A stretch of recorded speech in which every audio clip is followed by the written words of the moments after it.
After swimming, my sister and I suddenly spotted a huge diamond ring at the bottom of the pool. My sister's eyes lit up instantly. Without a second thought, she dove headfirst into the pool. She tried to retrieve the ring, but when she attempted to pull it out, she found it stuck fast, not budging an inch. I couldn't wait any longer and jumped in after her, intending to help my sister get the ring out. But as I reached for it, my hair got tangled in the pool's drain grate. I struggled desperately, and my sister swam over quickly, grabbing my hair to try and free me. Neither of us noticed the attendant above the pool had completely missed what was happening.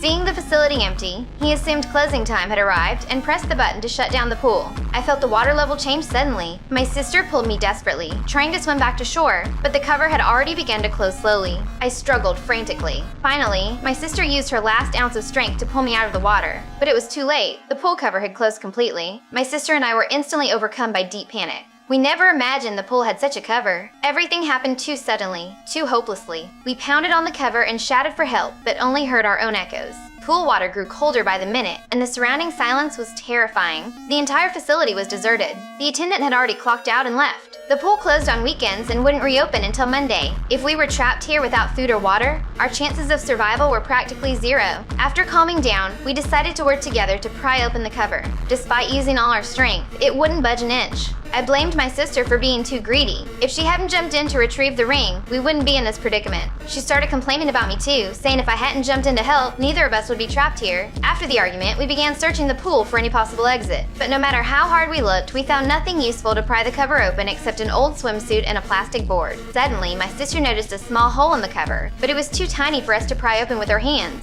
She tried cutting the hole with the plastic board, but no matter what we did, the pool cover remained unchanged. I started to lose my mind, convinced this whole mess was the diamond ring's fault. Just then, my sister remembered the ring was still stuck at the bottom of the pool. She swam back to the deep end and finally retrieved it. She noticed the drain cover seemed slightly loose and hurriedly tried to pull it, but it was still firmly stuck. Suddenly, my sister's phone rang. It was her boyfriend calling. We watched helplessly as the screen flashed right beside us, unable to answer. Our hearts sank completely, despair enveloping us. Night fell, the pool lights automatically shut off, and darkness swallowed us whole. My sister's face turned pale, and she began feeling utterly exhausted.